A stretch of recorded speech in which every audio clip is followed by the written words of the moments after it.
So this week we're supposed to discuss what kind of cultures we've experienced in the workplace, um, positive, negative, engaging, or entertaining, and we're also supposed to talk about if we believe that leaders are able to shape culture. Um, is there someone who would like to start with the first part of that about what type of culture you've experienced in the workplace? Yeah, I can start. So, going back with working with Pepsi, um, the things that I noticed that Pepsi, their culture really that they stand true with is they're very positive in nature, and also one thing they're very competitive. So it's done in a positive way. But that's kind of their big themes in the culture within the company is driving competitiveness, but also like a positive natured teamwork.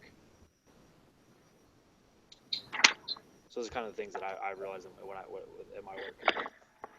Okay. Um, just from personal experience, I guess with Starbucks, there's actually a case study in this chapter about how Starbucks has a kind of an adaptive culture. It kind of meets what's going on. At one point, I just remember this is like part of our the culture at Starbucks as far as I can't remember what class it was, but we talked about how um, like the history of your company is so important to your company's identity. So one of the big stories that goes around is so Howard Schultz starts the company. He leaves and gives the reins to someone else, and then the company starts experiencing problems with quality control and things like that. So they call him back, and he shuts down Starbucks. I don't know if it was worldwide, nationwide. I can't remember exactly how it went. He shuts it down, the company for like a day, and we spend the entire day like retraining on what Starbucks culture is supposed to be. So for me, that's an example of adaptive culture, and Starbucks culture does continue to change. I mean, we try to keep the original focus of customers first and creating inspired moments, but um, it changes based on what the people want. So that's my experience. Yeah, so for us at State Farm, I think it's very similar. Um, I mean, we're definitely customer driven as you guys are as well, but we use the terms as like they talked about in the textbook, you know, the terms we, um, it's a very inclusive culture. We call our employees associates. I think you guys talked about, you call them, I forget what you guys call them at Starbucks. Partners. Partners, that's right. Yeah, Yeah. so very similar to those kind of things. Um, we also have, again, driven by the customer and ever evolving. And we have this, the latest and greatest thing that they're trying to push the culture with is called E3. So it's every customer, every interaction, every time. And that's why we're trying to make this. And the other piece of that is a remarkable experience. So again, the customer drives it, right? So as we find that we're lagging or failing in one area, then they push that area for the customer service piece. It's also very heavy in the work-life balance. That's at least that's what they preach. And really, it's pretty good. So it's a good, strong culture. I've been in worse cultures for sure as far as jobs go. You know, the military. Zach, you probably know some of this. I mean, it can be pretty challenging. It's pretty much Very. that the highway, that kind of thing. So this is definitely a really strong culture here. I'll tag on to what Zach said about Starbucks. We always tag it as leading through the lens of humanity, but still focusing on business. And I experienced that today, actually, versus previous times. So if you haven't been into a Starbucks in the last 24 hours, we're all red. And my set didn't go well. I had a pretty tough day today. And my boss's boss came into the store, and she could just immediately tell that there was something going on with me, that I was just frustrated and not my normal self. And you mentioned that we're partners, so she stopped what she was doing, and we stopped talking about all the misses, and rather just like what was bugging me. And so I feel like that's pretty representative of Starbucks culture currently. But prior to that, I've been in a similar situation, and it didn't matter how I felt or what was going on. You could obviously tell that I was upset, but didn't care, and just wanted to talk about whatever they were there. So as much as we talk about Starbucks culture, it really can change depending on the leader that you have. Oh, okay. Well, that's a really good segue into our next point, which is about whether we believe that leaders are able to shape culture. And who would like to start that out, segueing off of Nicole's point there? So I can start. So one thing that I had, and this is kind of relative to that as well. So yes, I do 100% believe that leaders shape the culture. And one of the ways I think they do that is through the language that they use. So like the people that work for me, so I refer to them as my team, not as like my group, or so it's my team. It's always, and that was kind of something that the culture that I was brought up in early in my career, is it was always referred to as the team or my team. And then also it's never referred to as like a job. Like whenever you move positions, it's referred to as a role. So it's your role within the team. So I think it's things like that leaders can do, as far as language is something so small, but in reality, it's very impactful in the culture.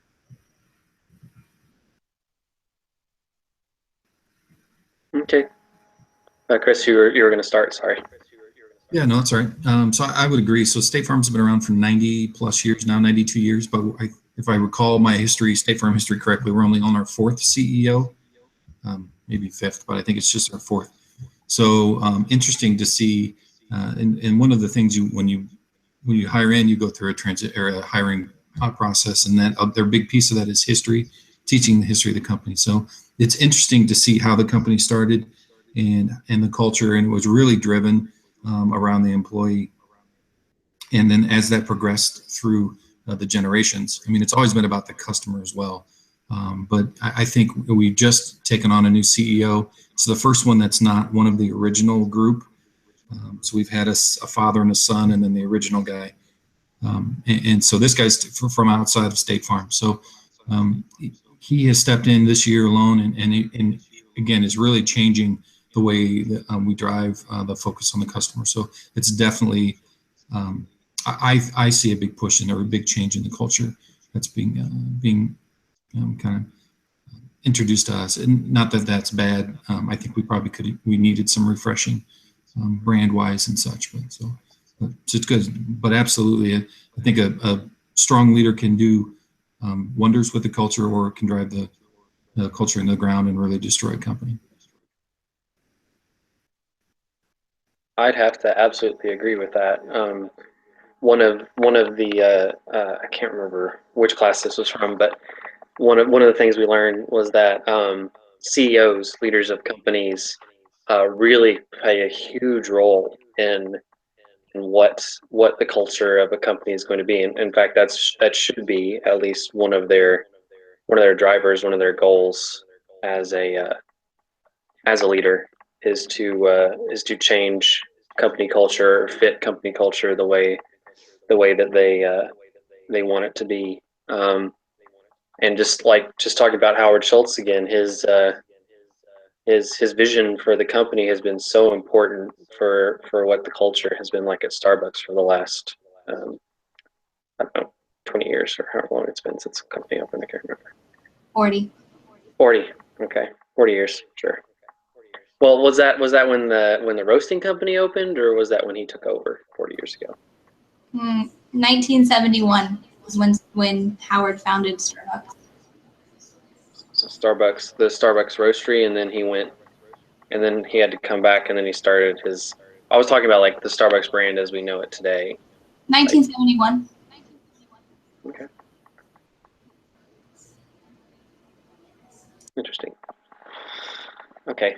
I did a paper over it. I just can't remember any of it. So did it like my first class I ever took at ASU. So can't remember it.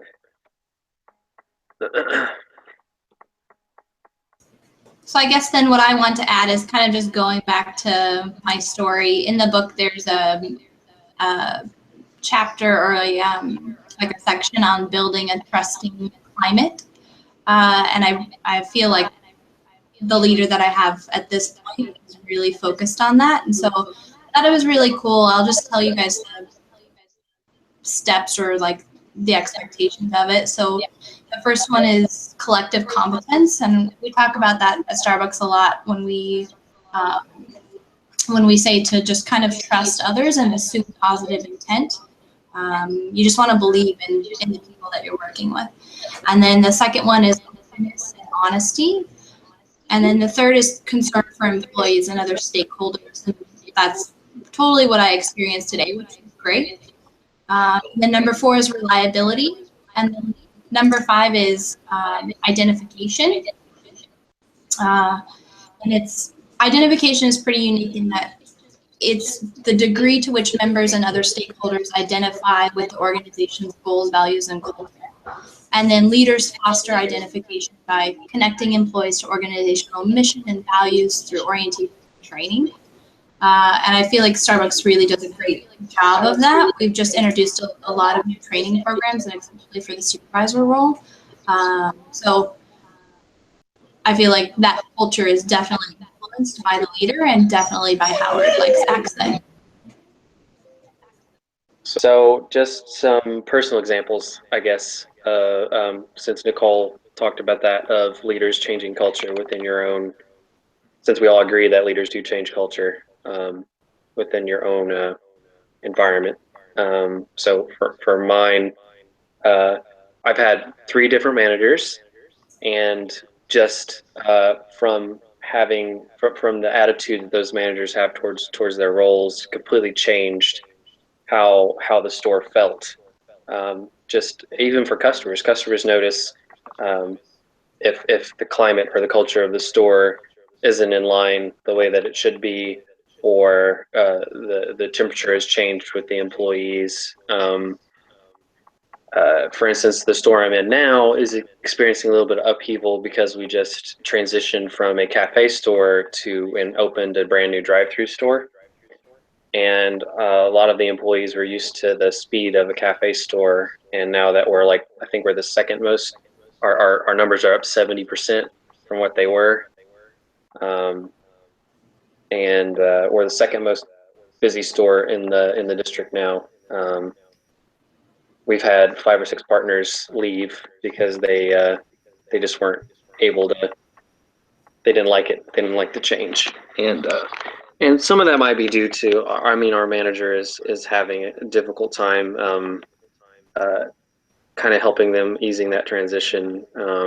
She kind of just wants them to sort of deal with it, just sort of deal with it. I'm trying not to just tell them to just deal with it, and kind of try to foster a little bit of growth and companionship, at least with the people that I work with. I close mostly, so. But leaders definitely, at least in my experience, even at really low levels, impact culture in big ways. So, Ryan, what do you think? Talked about reward power last week, using reward power to encourage partners who are struggling to adapt to a drive-through, for sure. Yeah, reward power probably good. I agree.